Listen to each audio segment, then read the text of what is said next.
Alors dans cette vidéo, je vais vous proposer une introduction aux bases de données. J'indiquerai aussi quelques définitions et je présenterai les caractéristiques générales d'un système de gestion de base de données. Alors, on va commencer par une définition, la définition d'une base de données, qui correspond donc à un ensemble d'informations structurées relatives à un sujet. Alors, quelques exemples de bases de données. Donc, un carnet d'adresses, une bibliothèque, un bulletin France Télécom, puis on peut en trouver d'autres. Alors effectivement, hein, dans tous ces exemples, on a des données hein, qui sont structurées, comme par exemple dans un carnet d'adresses, hein, on a bien, donc sur ce fameux carnet que vous avez peut-être connu, des colonnes hein, qui structurent les données, par exemple une colonne nom, une colonne prénom, une colonne téléphone, adresse, etc. Alors, ces trois exemples de bases de données hein, ont ceci de particulier que ce sont des bases de données papier, donc qui n'exige pas, pour fonctionner, d'électricité, comme c'est le cas pour un ordinateur. Et donc effectivement, l'intérêt de l'ordinateur, hein, c'est qu'on va pouvoir placer la base de données dessus, et l'ordinateur va nous proposer hein, des services. Alors, les logiciels qu'on va utiliser pour manipuler ces bases de données, hein, c'est ce qu'on appelle des SGBD, systèmes de gestion de base de données. Donc fait partie, par exemple, Access, Oracle, SQL Server, MySQL, PostgreSQL, SkySQL, MongoDB, etc. Quels sont les objectifs d'un SGBD? Tout d'abord, permettre de retrouver de l'information en utilisant des critères de recherche. C'est notamment ce qu'on va voir en utilisant Google, hein, qui utilise une base de données qui, par rapport à des critères qu'on rentre dans une zone de recherche, hein, va nous trouver un certain nombre de résultats. Ensuite, pouvoir répondre à des questions pour lesquelles il n'a pas été prévu. Effectivement, si je reprends encore Google, hein, évidemment, toutes les questions qu'on va poser dans la zone de recherche hein, n'ont pas été déjà faites au moins une fois. C'est un système qui répond à des questions qui sont imprévisibles. Et puis enfin, ce SGBD doit être indépendant des applications qu'il utilise, hein, de façon à ce que quelque application que ce soit puisse se connecter à la base et utiliser son contenu.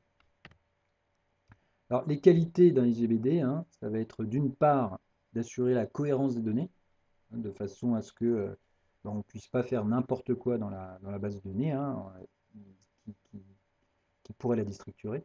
Et puis, limiter au maximum les redondances, hein, c'est-à-dire les informations qui obligent à faire de la saisie en doublon, hein, de la saisie en double des mêmes données. Alors très rapidement, hein, une petite histoire des SGBD, hein, histoire de situer un peu les choses, hein. Donc voilà, tout est noté hein, ici, de 65-75 hein, environ.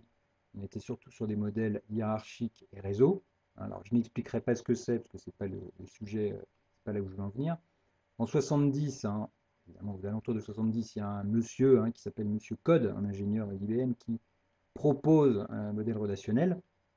En 79, DB2 de chez IBM et Oracle sont construits par rapport à ce modèle. Et ensuite, il y a d'autres modèles qui apparaissent, hein, notamment le modèle orienté objet ou objet relationnel. Alors, à l'heure actuelle, 2013, mais c'est valable aussi en 2014, hein, la majorité des SGBD sont relationnels. Donc, ce sont des SGBDR.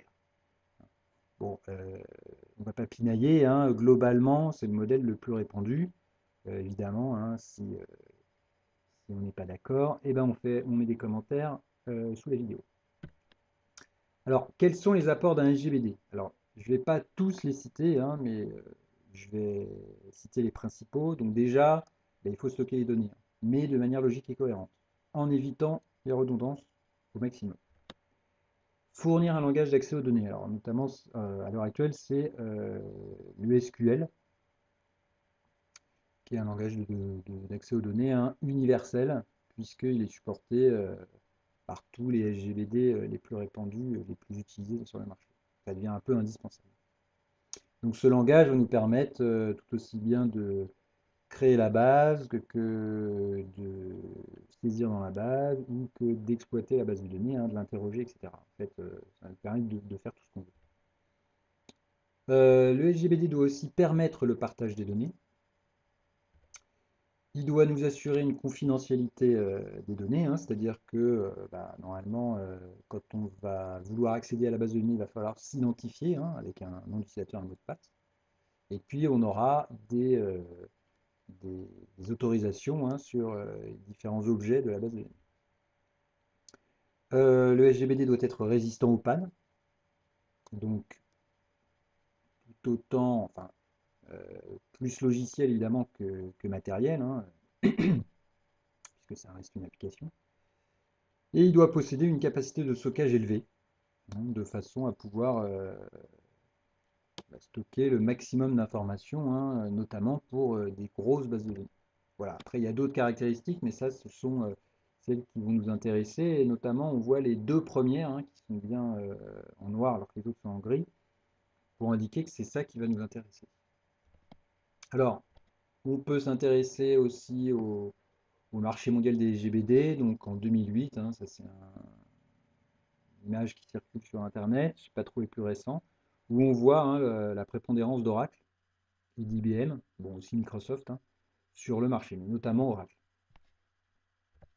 Voilà, donc en résumé, hein, ce qu'on a vu là, c'est une présentation des bases de données, la définition d'une base de données, hein, et puis les caractéristiques d'un SGBDR, stocker les données de manière organisée et sécurisée, les exploiter, les partager. Voilà, c'est la fin de cette vidéo, à bientôt.